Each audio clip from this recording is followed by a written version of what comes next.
Hey, what's up? So I thought about doing something special for Valentine's Day, and what better way to spend it than to talk about my beloved BS. Today we will go over Daniel and Hyejin's skills and what sort of playstyle fits best for them. I won't go into full gameplay because this video would be about an hour if I did, so I'll show you some tips and tricks to get started with them.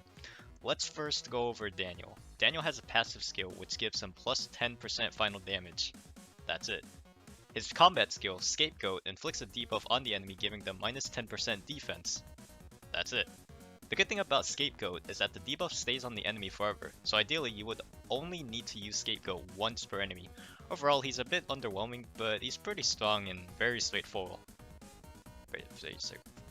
Very straightforward, easy to understand. Meanwhile, Okay, let's talk about Hyejin. She has a passive ability that reflects 15% of damage back to the enemy every 4 attacks.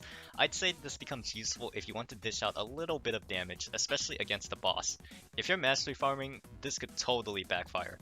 Her common skill Omen is an AoE attack that inflicts a debuff which decreases the enemy's crit rate by 20% every stack, max stacks 5.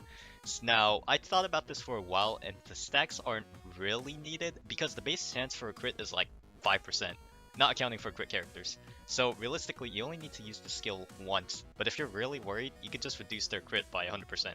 Side note, if you're feeling like your damage is a little bit lacking, just compare to another AoE character.